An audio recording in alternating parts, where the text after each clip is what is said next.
Home, aggression abroad. That's happened before too. And Iran won't be just a big threat to Israel, it will be a great threat to its Arab neighbors as well. So how will they respond? How are they responding now? Some of them will pursue nuclear weapons of their own. And there are signs that this is already happening.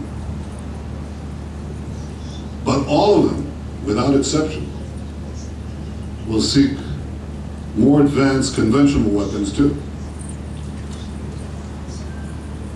So the deal that is supposed to address proliferation in one country will spark both a nuclear and a conventional arms race in many countries in the most unstable part of the planet. It won't make Israel safer. Now, I know I'm often portrayed as the nuclear party pooper. And that would be okay if I was the only voice against the impending deal with Iran. But I speak with quite a few of our neighbors, more than you think. And I want to tell you that nobody in this region believes this deal will block Iran's path to the bomb, or as I said, to many bombs. And it's worth noting that no one from this region, except Iran, is at the negotiating table. Somebody once said, if you're not at the table, you're on the menu.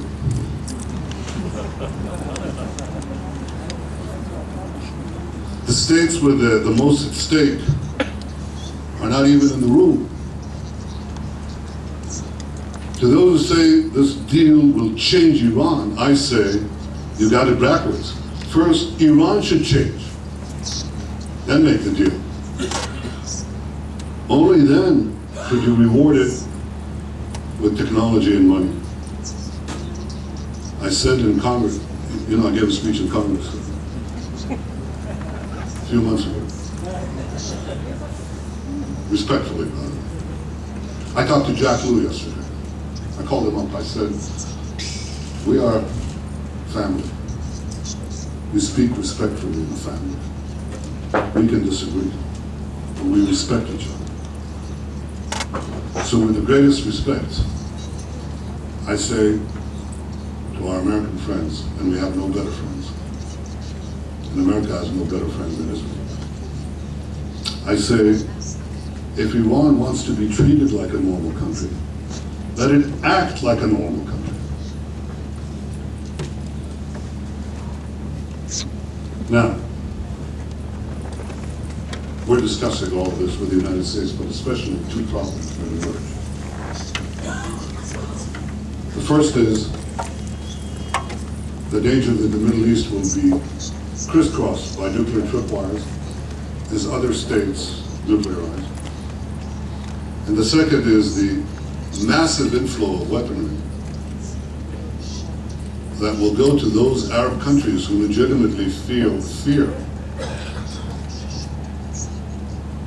of the Iranian buildup, conventional and non-conventional. And this places a great challenge to Israel, a double challenge, because we hope that the countries that have not been shattered will remain whole, strong, stable. But we can't guarantee that. And so Israel has to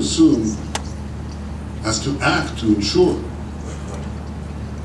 that it has the wherewithal, capacity, the quantity and the quality of weaponry to be able to maintain its supremacy in the necessary fields to ensure our survival and our future. Well, that's the bad news. I said there's opportunity, and I think everyone here understands it. Because the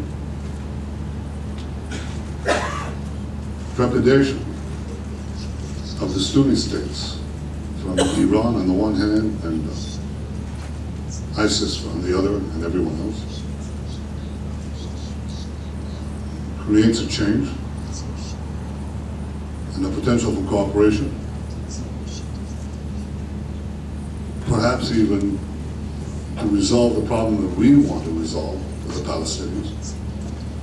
I don't think it will change the Middle East, mind you. I think you understand that. It's not going to affect al-Nusra or ISIS, those savages. It's not going to affect Iran either. But it might affect us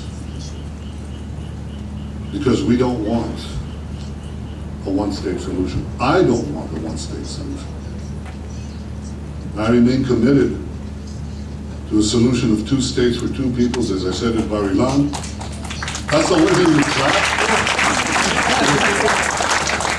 I said in Bar Ilan, the solution, as I see it, is a demilitarized Palestinian state that recognizes the Jewish state. These are not conditions for entering the talks. I place no conditions. But these are the foundations of an enduring peace between us and the Palestinians,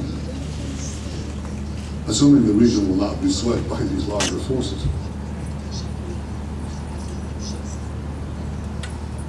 The Palestinians expect us to recognize a Palestinian nation state, but they won't recognize a Jewish nation state.